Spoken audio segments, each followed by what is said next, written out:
Hi everybody! Welcome to May 2019 vlog for Stacey's Art Studio and Gardens. Thank you for coming by. We made it through April. Excuse me. I'm still getting over that cold I got. April I knew was going to be tough and it nearly killed me. But we got through it, and that's the important thing. So we got through it. Kato had a whole lot of appointments, but we had a few scares, and we have a few more tests that he has to go through. And I just find that this happens every year. He has several specialists that he has to see regularly just for checkups, and it seems like sometimes I feel like they look at him like he's a science project. You know, they forget that he's a person and a patient.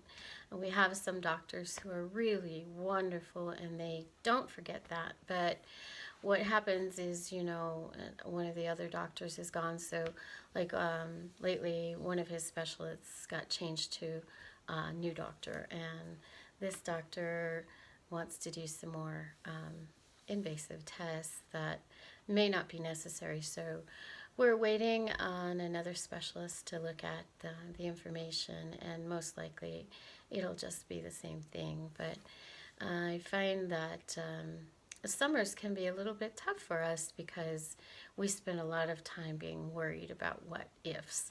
And so this year I'm really trying to work on not worrying about the what ifs. I know where he's at, and I feel like there have been so many specialists looking at all these things that we know exactly what's going on. We just have a new guy in the mix and had never seen something like this before, and so he wants more research. But I think all the other specialists are going to have to confer with him and help him understand the situation, that it's nothing serious. So we'll hope for that. And I think this summer I'm going to really work on focusing on trying to do some fun things. One of the things I'm going to try to do this summer is do a couple of day trips with a friend and photograph some of the beautiful things around in New Mexico, and I'll share that with you guys as we do that. Hopefully we can. Kato still has a lot of appointments all the way through summer this year. Last year we had so many scares and so many visits, and that stressed me out so much I did all that work on our yard. It's funny what stress and frustration can create if you use it in the right direction. Attack your yard. Not anything else, just your yard. Um, but we've had a lot of progress in the yard. Last month I wasn't able to do a whole lot because we had a lot of appointments, and then I got sick, so that didn't help anything. But I did get some progress, and so we'll have some videos of the progress in the area. One of the things I wanted to share, but first, you know what, let's do art first. I get lost in my thoughts and I don't organize well. Art, we didn't do a whole lot this month. We did a few videos, and I know you've seen them if you did. We've been working on this painting, and this is eventually going to be a castle here. And then a lot more detail that's going to be going in here. So I'll be doing more videos on that coming up. This month of May is not quite as busy as the month of April was, but it's still pretty full of things and appointments. Lots of them, not as many, but still lots of them. So I will have to balance that, of course. And but hopefully I can get going on this painting, get it finished up this month, and hopefully I'll be back in this studio a little bit more. I do want to paint again, so that's good. That's progress. It's just staying focused on that piece that I'm working on is a little difficult when I've got lots of stuff going on. So that's about all I have to report in the art world at the moment. I did get those other paintings to the Children's Cancer Fund for their fundraiser in July. So they have those now, so I'm really glad about that. And but that's about it. I hope I'll be doing more, and I'll share more next month with you. But back to the garden. So I have two peach trees out there that I was surprised that had peaches on them because I didn't think it would be until next year. So I was really excited about that. However, so the first peach tree, the bigger one, had so many, I couldn't even count, but I lost all but 4 of those peaches to little songbirds who were eating the little tiny peaches right off the tree. And I tried putting bird netting on it because that's, one of the safer ways to try to keep the birds away from eating your peaches. But here in New Mexico, we have wind. We do not call anything wind under 40 miles per hour. We just call that a breeze. It ain't nothing. Around 40, we're like, okay, it's a little windy. And then when we hit about 60, 70, then we're like, okay, yeah, that's wind. But we get that in the spring. And in Albuquerque in particular, now out in the East Mountains where I used to live, it was like that all the time. Just 60 mile per hour winds all the time. But this spring we had extra wind. We had up to 100-mile-per-hour winds. In fact, it blew off a couple of semi-trucks over on a couple of different highways around the area here because the wind was so severe.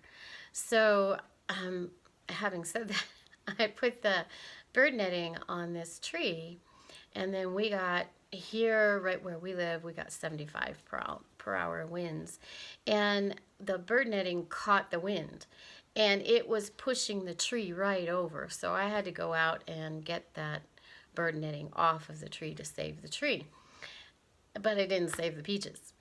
And then I was telling my mom, I was talking to her on the phone, and she reminded me of an old friend out in the East Mountains, New Mexico, and what she used to do to keep her birds off of her fruit trees. She would hang old CDs in the limbs of the trees. And, the wind catches it, but it doesn't damage the tree, and the light flashes on it, and it keeps the birds from landing in the tree. And I had completely forgotten about that. And then I remembered, there's all sorts of trees out there in the east side where they've got all sorts of things hanging in the trees. And I had completely forgotten about that. So that's one of the tricks that we can use here in New Mexico to keep the birds off the trees naturally. So I'm going to go ahead and get some shiny things. I don't know if I'm going to do CDs because you know me, I'm an artist and I want things to be fancy. So I'm going to find some shiny things and some feathery type things to hang in the tree for next year.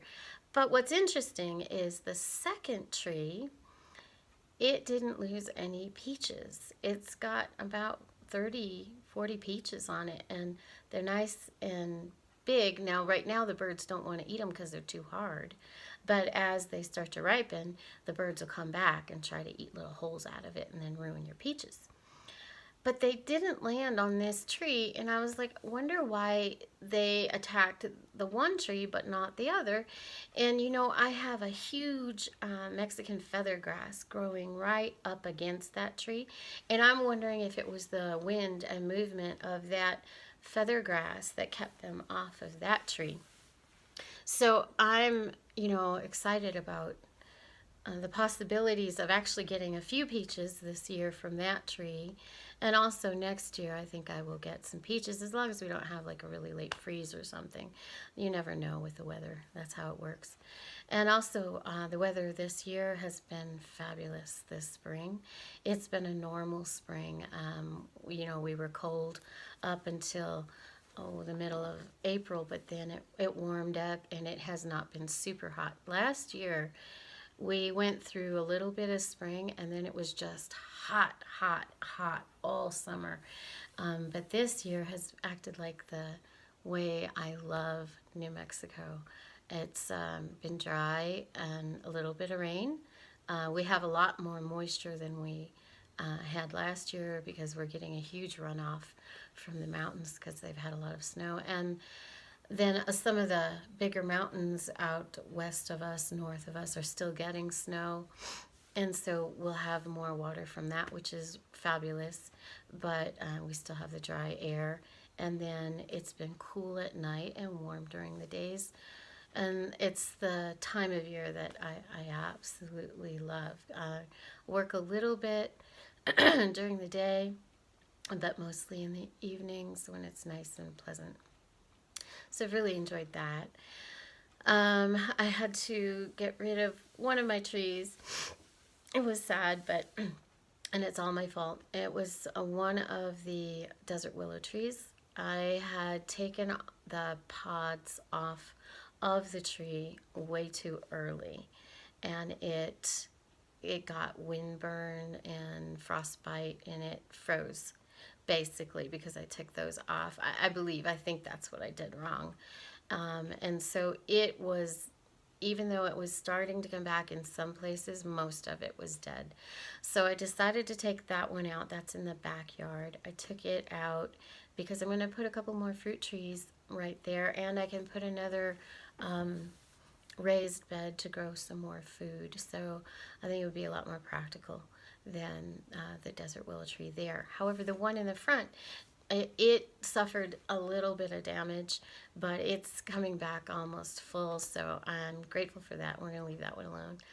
I planted a couple more trees in the front, and I got the front the fake turf. I got it marked by the utility companies so I could see where I could plant and where I can't. So what I've started doing is cutting out the turf where I can plant things, and that is a bear of a job.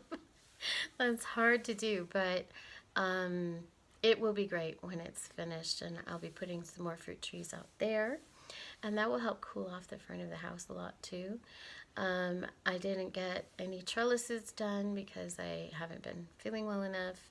The grass in the backyard starting to come back pretty strong, and I got the strawberry bed in, and I've got the bird netting over that because that works fine because it's just attached to the wall of the shed, and then it goes over the bed. So, and I've got my little tiny tomato plants in. They're just so little. I just don't know. I'm gonna probably supplement that with some bigger tomato plants that I'll pick up. Excuse me. At the nursery, the local nursery. This month. So the month of May ahead, I'm going to be sharing more tours of the gardens. And I did not get to the hand wash, natural hand wash, how I make that video. So I will try to do that in May as well. And we'll be doing more painting. And hopefully we'll be doing some more planting this month. Next month, I'm afraid that Miss Molly has to go in and have some surgery, just a basic. She has a thyroid condition. It's a low thyroid condition. And so when we were going to spay her, but her thyroid condition was not under control and she kept gaining weight. And so the vet felt like we needed to get the thyroid condition under control and get her weight down before we spayed her, because most animals, when they get spayed, they'll gain more weight. Well, that was a couple of years ago, and for a couple of years we've been battling this thyroid thing, and the medication she doesn't seem to be responding to properly. So it's fluctuating quite a lot. So the vets conferred, and they've decided we'll go ahead and spay her because it could be that the hormones are affecting her thyroid balance. So in June, she'll be going in for some surgery, which, costs some money. So I may not be planting quite as much or building quite as much in the next couple of months, so we can take care of Miss Molly. And then after she gets spayed, hopefully the medication will be able to control her thyroid. I really hope so, because I do love that girl so much, and she's just the light of my life. She really is not very good at all socially. If you met her in person, you'd think she was just a horrible dog. She's not friendly to anybody, which is so sad, because she just is so loving to all of us. But because of that thyroid condition, and also when she was a puppy, we were broken into, and she was kicked by the robbers, and scared her terribly. So between those two things, she just really doesn't, she's not okay with people she doesn't know. But, and a lot of Shelties are that way anyway. They don't socialize a whole lot. Usually they're much friendlier than my Molly. But that's why I enjoy being able to share her with you, because you can see her real personality, that she's just a sweetheart. And I've grown extremely attached to her, so I'm hoping that this will help her. So that's what's kind of going on in the Stacey's Art Studio world. And we've got a lot coming up in this summer, but I'm looking forward to, I'm happy that I got so much done in the garden so that I can just basically maintain. There's lots of things I'd like to keep doing, and hopefully I'll be able to. But it just kind of just depends on what's going on in our personal lives and taking care of everybody's health. Told my husband the other day, the only thing I can keep healthy are my trees. Most of them, except for that one I lost. I have a hard time keeping pets and people healthy. But that's the way it goes. We're really grateful for what we have. That's really one thing that I think is very valuable as a mom who has, a kid who has a lot of health problems, is to really focus on gratitude. I think a gratitude journal is really helpful. I'm not real good at that. I'm not good at journaling, but I do take an extra moment every day and think about what I am so very grateful for. And there are so many things that could go much worse than they have. And I'm so very grateful for everything that has been there to help us, and that my boyo is still with me and in as good a shape as he is. And even my critters, my Molly, I know she's got problems, but I'm grateful to have her. And my old Snickers, he just keeps on hanging out, my grumpy old dog. I call him my grumpy old man, but I love him. And so we're very grateful for what we have, and I think it's a really beneficial thing. And when you go out and work in your garden, it's also a really beneficial thing for you. So thank you for coming by and sharing your moment with me, and I hope you all have a great May out there.